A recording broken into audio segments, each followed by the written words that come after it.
मित्रांनो, खाली शेतामध्ये आल्यानंतर ही झाड दिसल्यानंतर माझ्या एका मित्राची मला मनापासून आठवण येते. आठवण यायचं कारण तेच तुमच्या पुढे मी सांगण्यासाठी मी सचिनराव यादव सर्वांना मनपूर्वक जय जिजाऊ. माझ्या समोर एक शेवग्याचं झाड आहे मित्रांनो, आणि शेवग्याची भाजी खायला खूप छान लागत असते मित्रांनो. माझ्या आयुष्यामध्ये माझं कॉलेज पूर्ण झाल्यानंतर मी खानदेशामध्ये एक धंद्यासाठी गेलो आणि धंद्याच्या निमित्तानं माझी एका व्यक्तीशी ओळख झाली. त्यांचं नाव होतं शिवश्री जगदीश पाटील. ते तोंडापूरचे आहेत आणि जामनेर तालुका जिल्हा जळगाव. ते कृषी प्रदर्शन पाहण्यासाठी पुणे या ठिकाणी आल्यानंतर मी खूप त्यांना आग्रह केला आणि आग्रह केल्यानंतर त्या मला मान देऊन ते माझ्या गावी म्हणजे मी ज्या ठिकाणी आहे त्या ठिकाणी मला भेटण्यासाठी आले. आणि त्यांनी एक कृषी प्रदर्शनामधून एक शेवग्याचं बियाचं पाकिट आणलं होतं. बी साधारणपणे 10च बी होते आणि ते 10 बी 50 रुपयाला ते पाकिट होतं मित्रांनो. ही घटना आहे 2014 सालीची. आणि ते कृषी प्रदर्शनमधून पाकिट आणल्यानंतर त्यांनी 2 पाकिट आणली होती.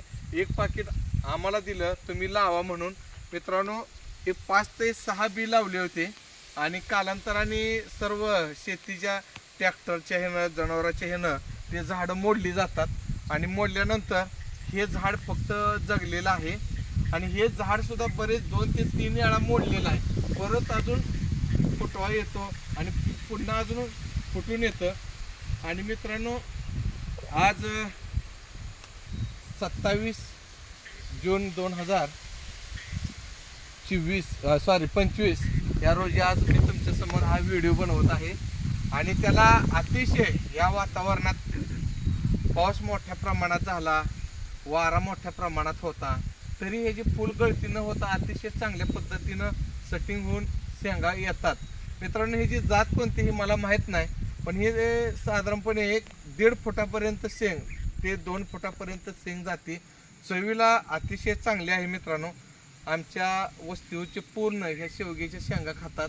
आणि दुसरी गोष्ट म्हणजे आता सध्या एक साधारणपणे 300च्या वर शेंग आहे मित्रांनो. ह्या झाडाला इतकी मोठ्या प्रमाणात शेंग आहे बघा. हे पूर्ण झाड लकललेलं आहे आणि ह्याला फळ भयानक आहे. मोठ्या प्रमाणात फळ येतं आणि सेटिंग चांगलं होतं.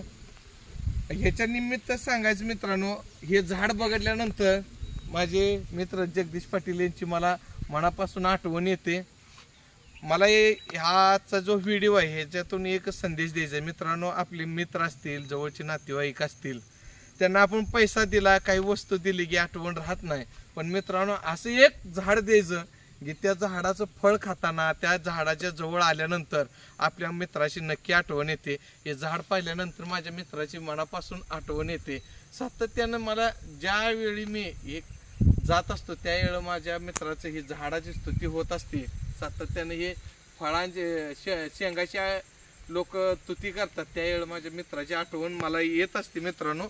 पण आज त्याच्यावरती मी व्हिडिओ बनवतो आणि माझ्या मित्रांना हा माझा एक संदेश जाईल की तुम्ही 2014 साली मला जे बी दिलेलं होतं आणि त्याचं मी जतन करून आम्ही ठेवलेलं आहे. पण आम्ही अजून ह्याच्या शेंगा रोप तयार केलेलं नाही. पण शेंगा भरपूर मिळतात.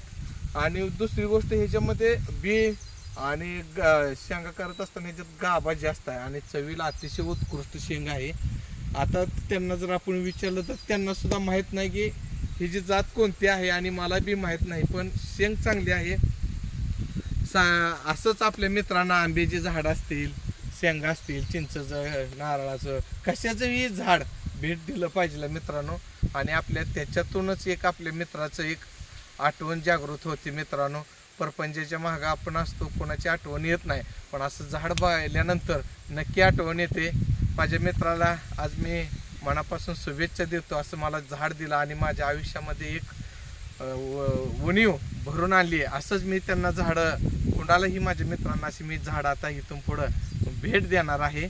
आणि सर्वांना माझा जर व्हिडिओ आवडला असेल लाईक करा, शेअर करा, फॉलो करा मित्रांनो, सबस्क्राईबर करा. सर्वांना मनापासून मनपूर्वक जय जिजाऊ.